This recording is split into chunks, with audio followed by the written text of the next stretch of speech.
Hey traders, Nick Shaheen here. This is my third attempt at recording. I get interrupted every time, so let's do this. Trading intraday, or actually any kind of trading, you need a plan, and this is a perfect example how I had a plan going today. There was an opportunity chatting with some friends online, and there was a good setup that I saw early, and these are the small caps. This is the futures contract. I thought that this was some sort of an inverse head and shoulder that had potential to hit the 1500, maybe more. So I was waiting for a trigger, but I also saw that it was starting to get toppy over here based on just some other things that I saw. You know, this cluster of spike at the open, just after the open, was kind of wishy-washy, and I was looking at silver.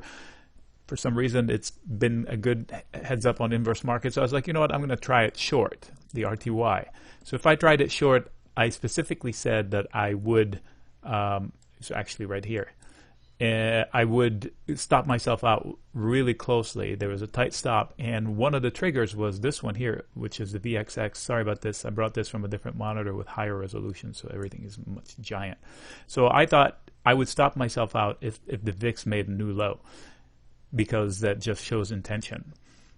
This was my decision. So I went into it with a plan. First of all, I saw an opportunity upside and I was waiting for it. While I was waiting for it, I saw another opportunity of downside. So the trade worked. It delivered immediate points, but I had to stop. So if somebody didn't book or trail or anything, and then they stopped, like if you're trading the micros, you need a bigger move, especially on this guy, to make money. So as opposed to the regular contract. So if I had to stop for the proper reason, then there was no damage. So the point of this is I had two opportunities. While I was waiting for one, I saw the other one. I set the other one up, but with a plan. As soon as the plan got foiled because of whatever I thought, I'm watching the VIX. If the VIX sets new low, I'm out, and it did set a new low. I was out, so there was no damage, and I was able to flip and play the upside potential. So this is where it should be going to 1500. Not sure if it's going to go there or not, but somebody would trail their stops as they want doing this. So if the VIX closes this low, and if I have longs, I'm going to keep my longs, especially if I have calls, or if something is locked in with a stop loss that, you know, guaranteed can't lose.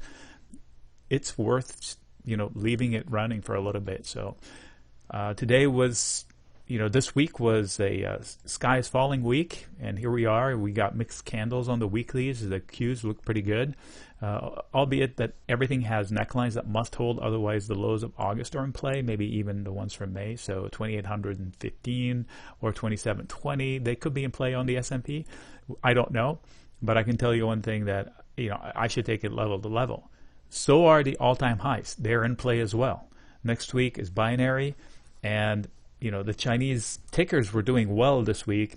Anybody have any inside information? Maybe they want to play nice with the rhetoric next week. I have no idea. So anyway, Nick signing out.